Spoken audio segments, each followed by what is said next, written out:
our first ATV ride, we took a trip south out of camp. We come down and drove down in here in the woods in this big pasture area. We come in, I went in and checked on a camera and pulled the memory card out, come down and checked on my stand where I found my thermocell, and come around to the woods and followed the road around, come back into camp.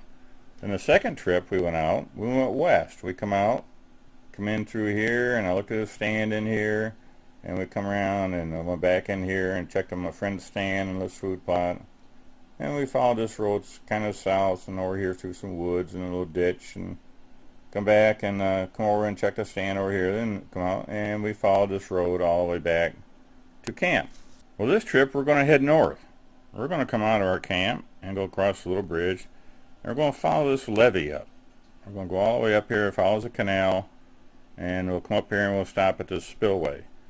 And I'm going to point out that our hunting property runs for about 2.5 miles that direction, and the reservoir runs over here about another 3.5 miles.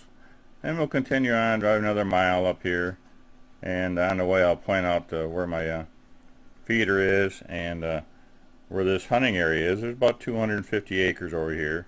My food plot's kind of over in the center of it. And then I'll actually drive up a little bit and I'll show you where I can sit up here high in this levee and look in about 600 yards on one of my shooting lanes.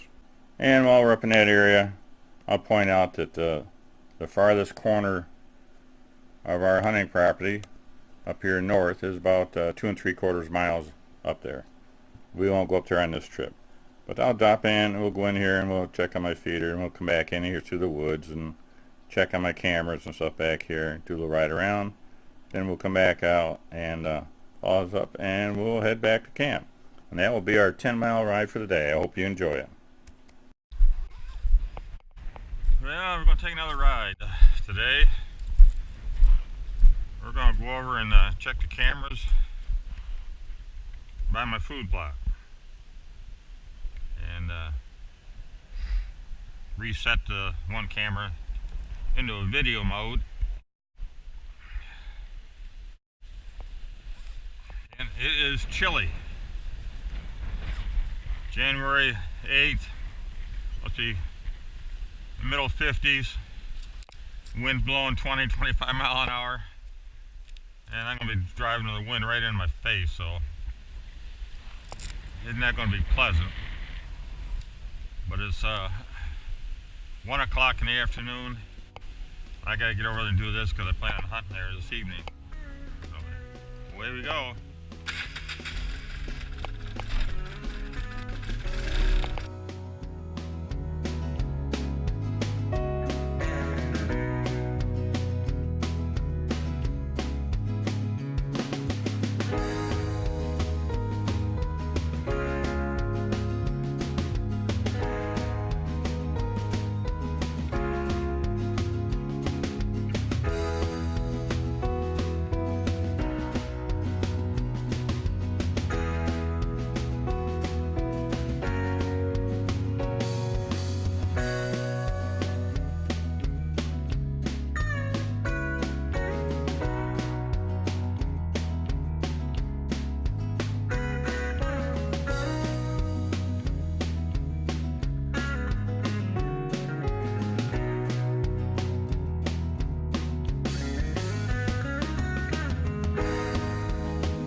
And what I'm pointing out here is all that property you see across the water is our hunting property. And that runs back about another 2.5 miles. But the reservoir itself, it goes back about 3.5 miles on that that's directly towards the west.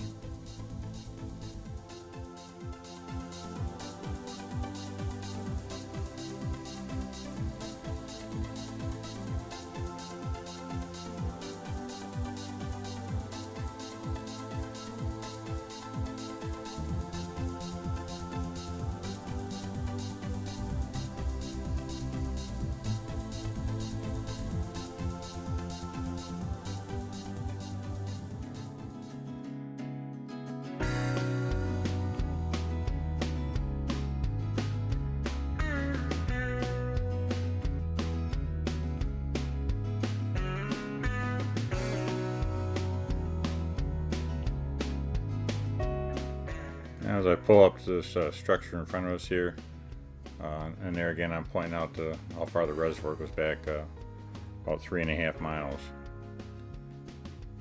Kind of comes to a triangle shape towards the back half. And this is where they drain the water off or control the water heights in the reservoir. And that is actually the creek area that goes down into. Sometimes you'll see some big alligators in there. Now, this is back in January that the video was recorded, and we'd had some high water, and it's still up a little bit. And I checked the water gauge as we go across. I see that they're still letting some water out, not very much, but a little bit. The water had been up around the 47-foot level, and I think this was down around the 44-foot level or 42-foot level right now. Well, take a look. Water gauge.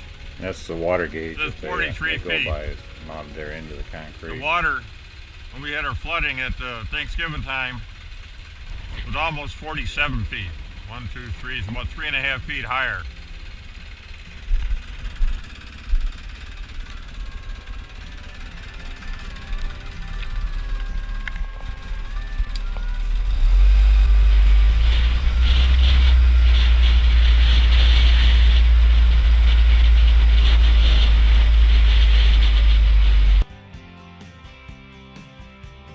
As we exit the fenced-in area here around the spillway, I'm pointing out there, we call it a wooded area. It's not like woods like you think up north. It's almost more like an overgrown area because it's full of a lot of palmettos, and there's a lot of pine trees in there, so I guess you could call that woods, but there's nothing back in there except I got my food plot kind of carved out, not quite in the center of it, but right in the middle of it. And that's where we're going to eventually be headed to. And we're traveling about another mile down the levee here to where we'll turn off and go down to another gate and head over towards where my feeder site is.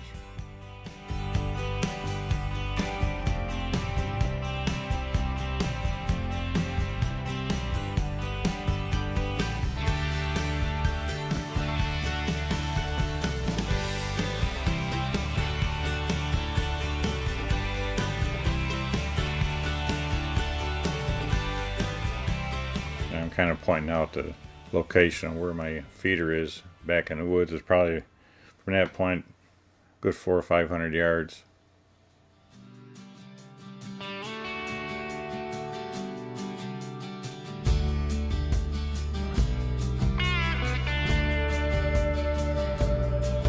I'm going to do a little pass, and what I'm pointing out now is the direction of the very north end of our hunting property.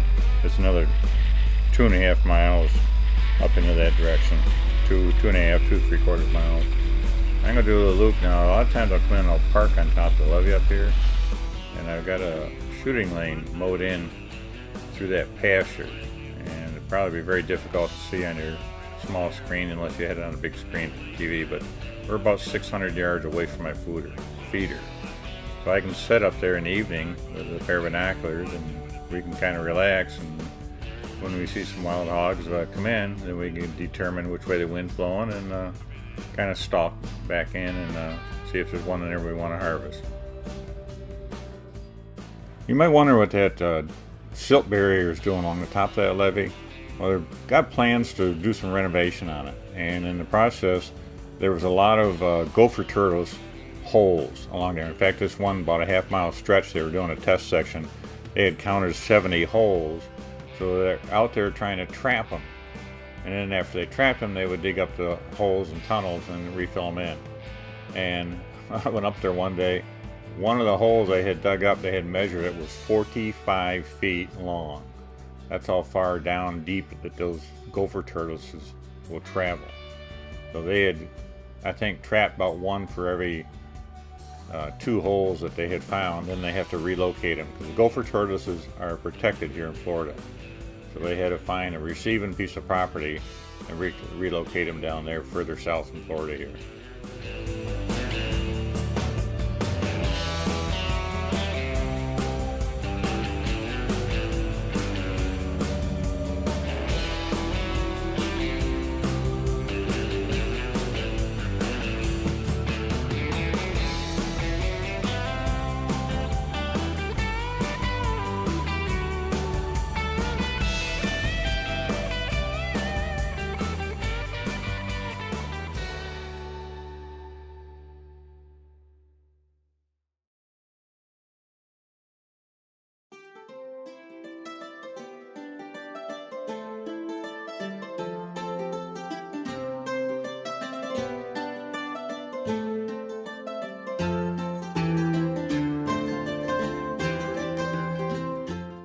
What I'm looking at there is a water jug, and there's another shooting lane that heads up towards where my feeder is. We're probably maybe about a little over 100 yards away at this point. But I got these 4 shooting lanes kind of mowed in so I can come in from different directions depending on which way the wind's blowing.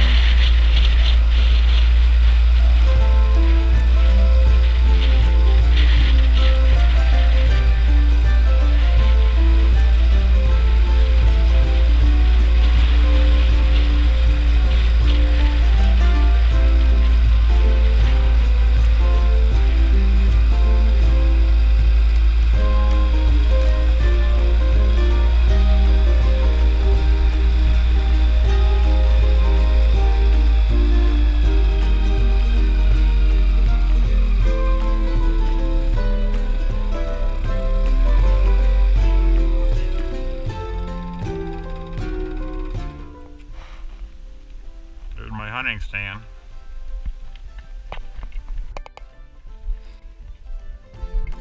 Go check the battery on my feeder.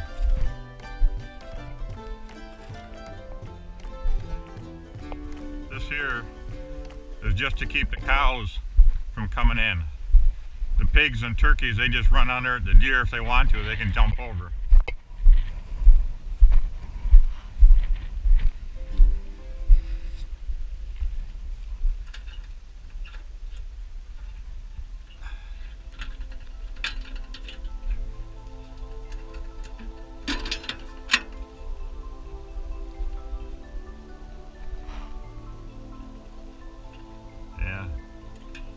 Let's see if we can we'll do a test here. Get back. The corn will start springing everywhere.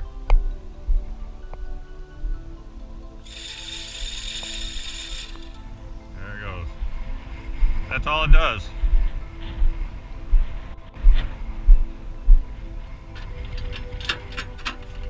I'm ready. 121.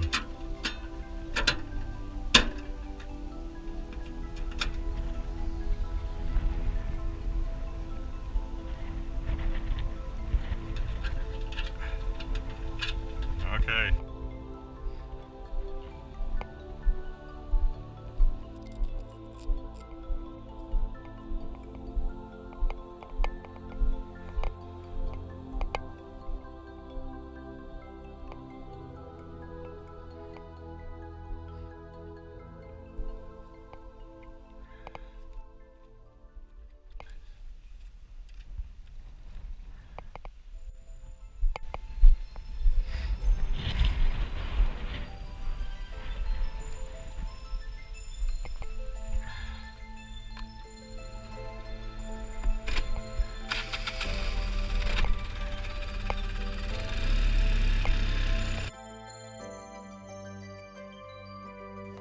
Now as we leave my feeder site here, headed back to where my food plot is, I come around the corner there. Now my feeder site, right on the edge of a wooded area, and it's a real pretty oak hammock in there.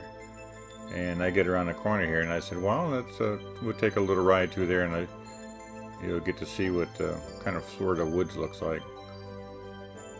It's a real pretty oak hammock. Occasionally I'll see deer in there, but ironically I don't see a whole lot. And these are all oak trees, and you think it would be jam-packed full of squirrels, but I don't know if I've ever seen one in there. And I think possibility is because we've got a lot of coyotes and bobcats in the area, and I'm sure the cats take care of the squirrel population.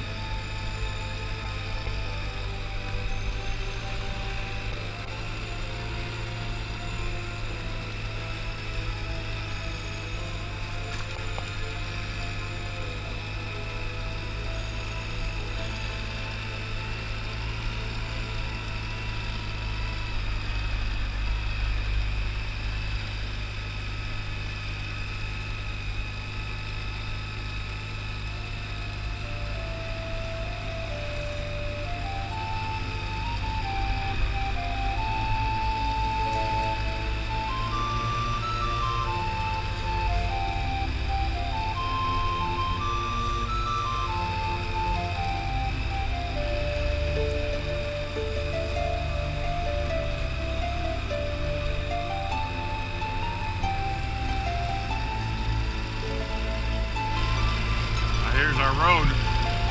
We're going down.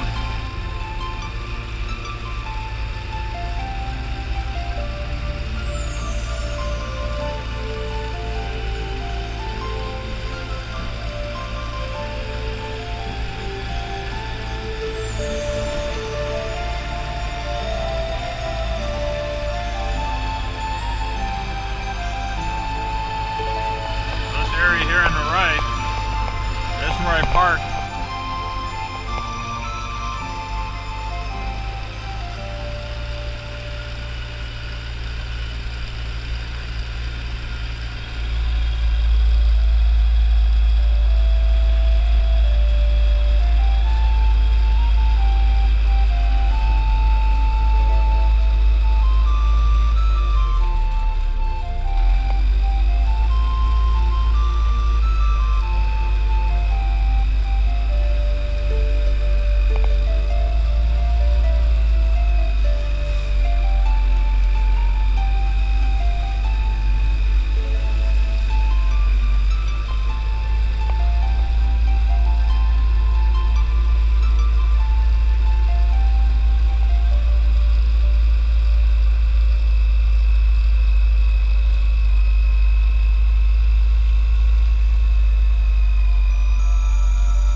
Big hunting stand is over there. We'll take this in, it goes into my ladder stand.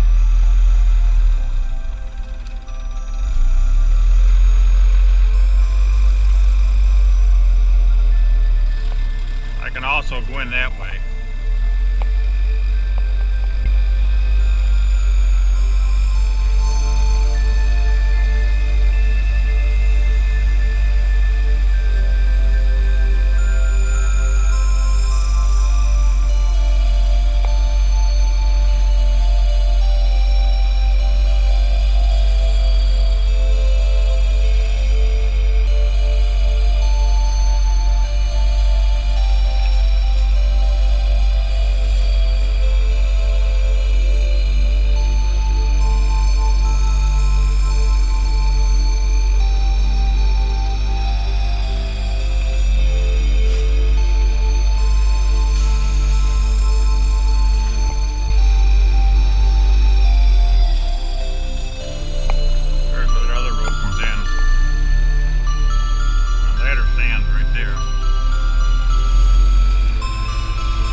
Here you see I walk by the stand here just a little bit, and I peek into my food plot area to see if there's any deer already in there, so I don't get surprised, or they don't get surprised. Then we'll turn around and come back, and we'll climb up in the stand and see what kind of a view you get from up there. All these stands are in the 10 to 12 foot height range. Not extremely tall, but just enough to get above the brush and the palmettos and kind of out of the horizontal view of most animals. Now that straight lane straight ahead goes for about 200 yards. And then off to the right is the main portion of the food plot, about 2.5 acres over there, and that runs about 200 yards the other way. And it's probably about 150 yards wide. And that small lane is probably maybe 20-30 yards. That there's a trail that we came in on, kind of off through the woods and the brush and that. These stands are made by a gentleman locally here, and they've held up extremely well. I've had this one for 10 years probably.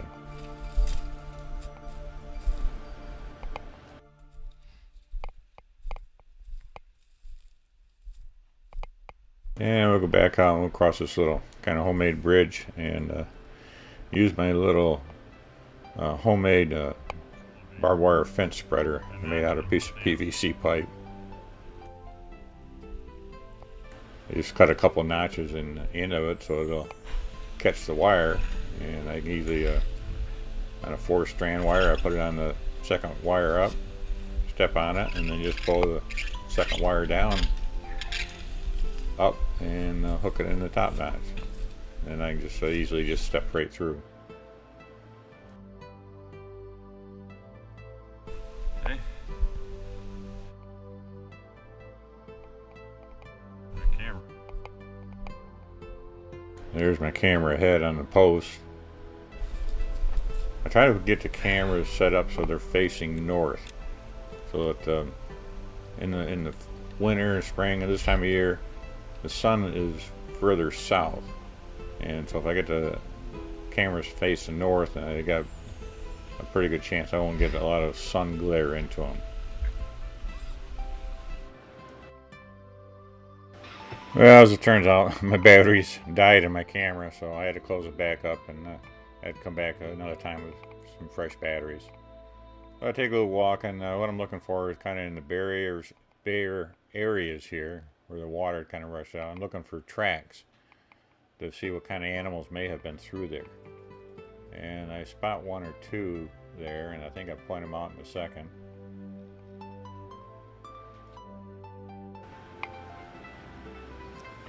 And I'm walking along here checking the spots, and I spot a deer track and point it out. And the way you can tell with a deer, the hooves come to a more sharp point towards the front portion of it. You can see there. Yeah, it looks and like off a the pig side, track. I spot a hog track, and there the claws are more rounded in the front, and that's about the only way you can tell the difference between the two of them.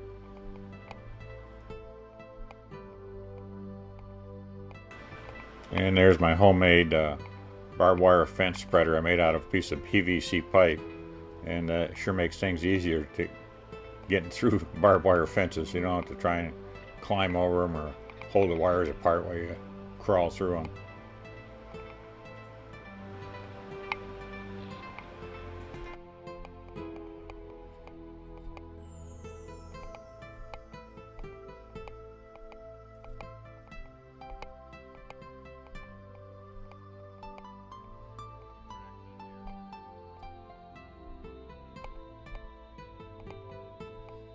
This is a little drainage ditch that I had to create to help trying to get some of the water off the food plot to keep it from flooding. And as I start to leave, I decided, hey, I'll just take a little short walk here and take you down into the typical Florida creek bottom where you see a lot of cypress, and I'll be pointing out on the ground some little stumps that kind of stick up. They call them cypress knees. They're kind of a smooth, rounded root that comes up into the air out of the ground.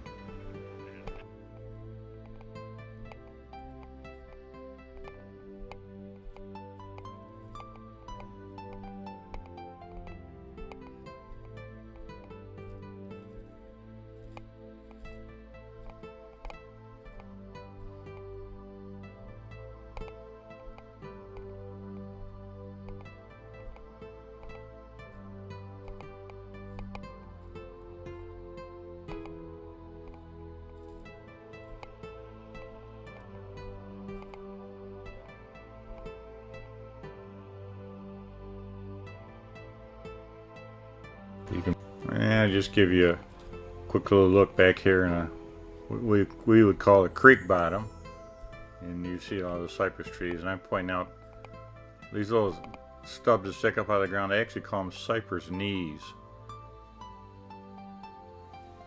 So this is what a typical swampy creek bottom in Florida looks like. I had to kind of speed this section up because the video was so long, and I didn't have much choice. I wanted to shorten it as much as possible. Didn't want to bore everybody too much. But this is what I see on a continuous basis every time I head out to the property out here.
Now I'm headed back in the trail. I just crossed the area where I usually park, and I'll walk this trail coming into where my hunting stand is. And we're going to try and drive, well, we will, we're going to drive around the corner here, and hopefully I tip my head back far enough and you can see the stand. A little bridge I had to build to cross that drainage ditch.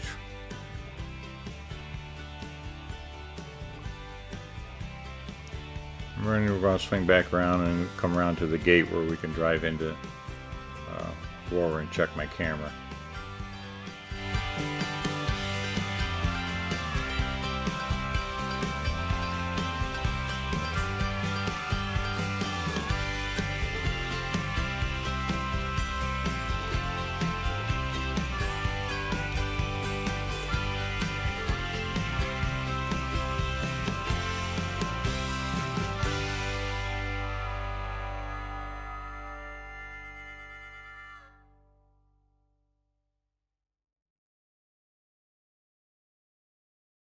I've had to put a lock on this gap coming in here. Normally I wouldn't need it, but last year on one of my cameras side of the trees out in the center of my food plot, I caught photos of somebody riding a four-wheeler around in there, which they're not supposed to. And I think it was an outside party, surveyors in there working for the people that were doing some design work on the levee. And the guy just got curious, and he was just riding all over the place, and I caught him on camera, so they told me I could go ahead and lock it and keep him out of there. This whole area, and there's probably about 2.5 acres of open area there that I plant every year with stuff that the deer will come in and eat. And this little trail, I'm going back here, it's this little clearing, and there's another feeder there that I can put protein pellets in. And that little post I put a camera on occasionally.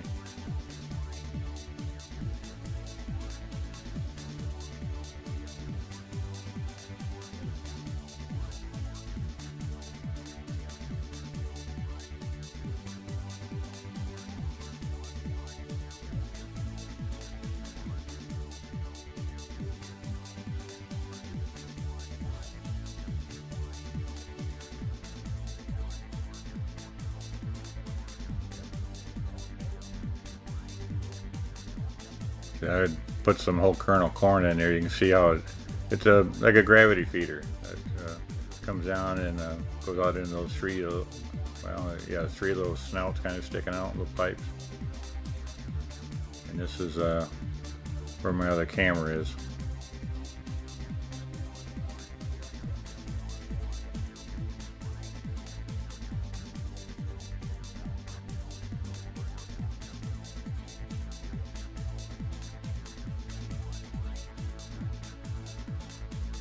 And I get the camera changed, or I'm not the camera changed, but I get the memory card changed. I head over and I'll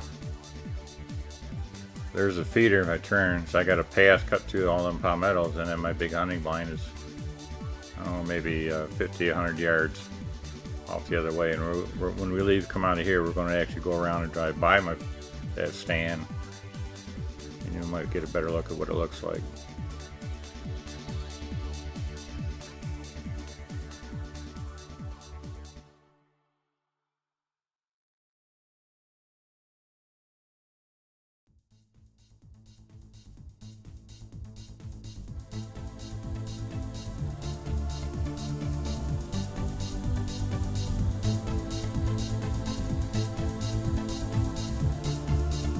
This layer here is some future plans I got. I need to get a guy in and clear a path where I'm going to put a stand on one of those trees over there. And I'm going to have that path cleared so I can come around by my other stand and walk around and not have to walk through the food plot if I'm coming in real early in the morning or in the afternoon. Because I've come in multiple times trying to get into my stand and have deer already in there. And difficult. So in fact, one time they were all the way down at this end. I had to wait about 20 minutes, hide behind a tree before they move out of the way before, so I could get in and get up into my stand. And there's my box blind there. In this little area we're riding down around now, I actually kind of cut a path or a road. It's kind of wet in here now, to help as a fire break. If this place ever caught on fire, I didn't want my stand to go up in flames, so try to get a little bit of a fire break built around it. And this just does a loop, comes right back around into the food plot. So with that, I think we'll head out of here.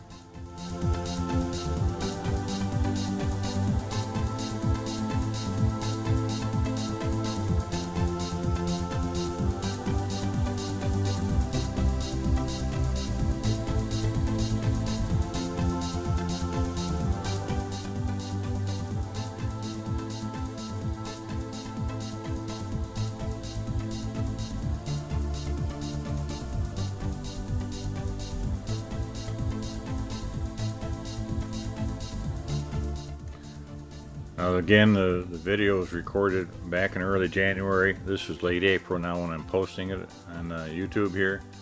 And every place you see water sitting on the ground is all dried up now.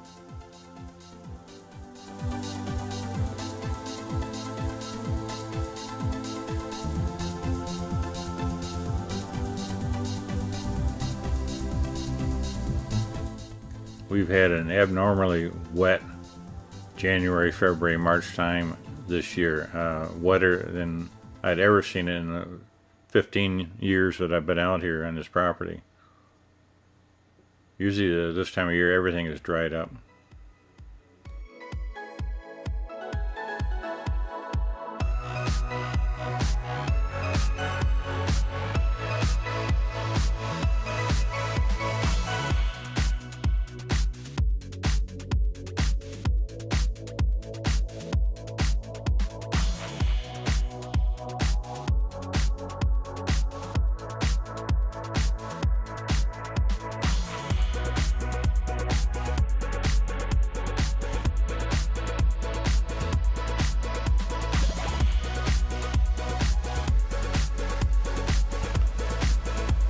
Now I've got two spots where I can park my vehicle here, depending on which way the wind's blowing.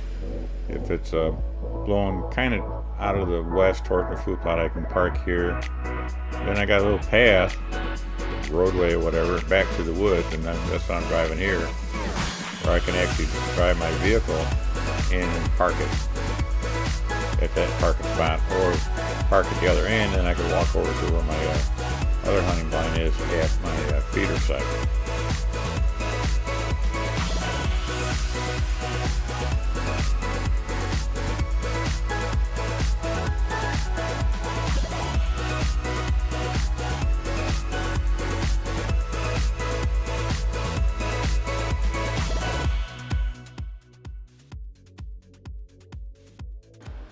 Yeah, as we pull up my feeder site here, we can stop and check some other things out. Over here is we have a rubbing post, and the whole idea is to get the hogs out of those palmettos and get them here as long as possible. So they like to rub on things. So we gotta take an old piece of carpet, wrap around an old 4x4, and pour some old dirty motor oil on it, something to make it stinky, and they'll sit there and just rub on it like a little toy. I've had them rub on that so much that they've actually pulled it right up out of the ground, and I've had it 3 foot in the ground. And this is just a little one of the paths that they'll come in on. Kind of walks back into the little towards that oak hammock that we rode through earlier. And you can kind of see on the ground, pointing out this is one of the paths where I know the hogs come through that oak hammock and come through. You can kind of see the path that they've walked on. And I can actually come around through the oak hammock and kind of peek in at them in there. Yeah, bang, bang.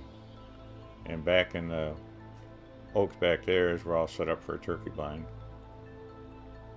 Can you see a dark line on the ground? That's actually the path that the hogs come in on. They come in there so often, well, daily. You know, actually wear a roadway themselves coming into where the feeder is.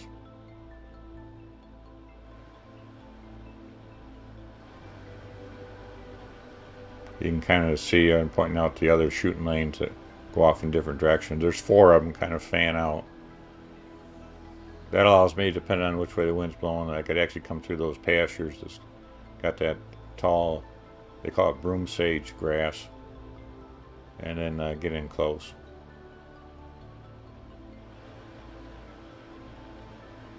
That one there runs probably 400 yards all the way back to a shell road that I usually drive in on when I want to. And that one there I'm pointing at goes back to where I got my ground blind set up, and that one there was the one that goes back to where I had that gallon milk jug as a marker for where the shooting lane was.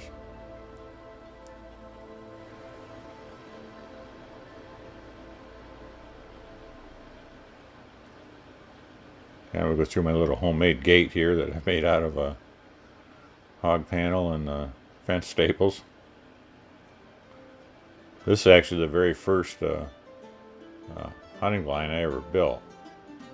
And the 2 I've built since then now have roofs on them. I can set up here in that feeder is about 25 yards away, or 75 feet. So it's ideal distance if you want to hunt with bow and arrow or a handgun. This kind of gives you a 360 view of what you pick up. And a lot of times those pigs will come in from behind you and come around those oaks.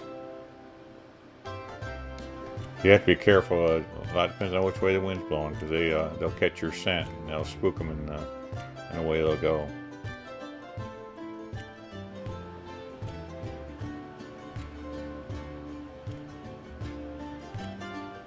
This stands held up pretty good. I've had it for 15 years, moved it about 3 or 4 times.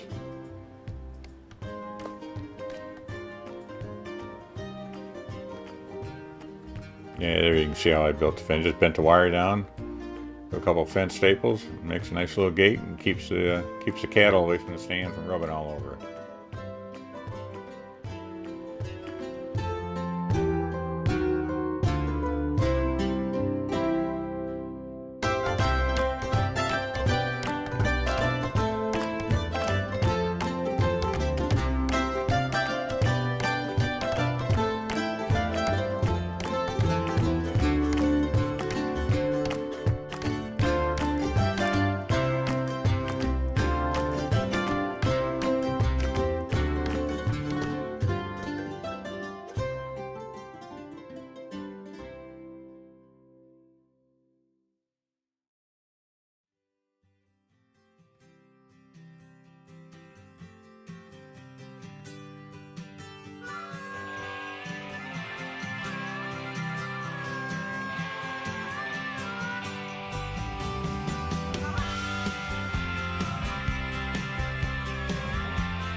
Okay, this is winding up our video for our little 10-mile ride we had here.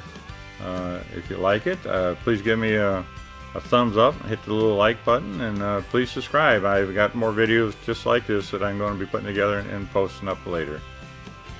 Thanks for watching. 16.5 miles. It was 6.5 when we left. That's 10-mile round trip.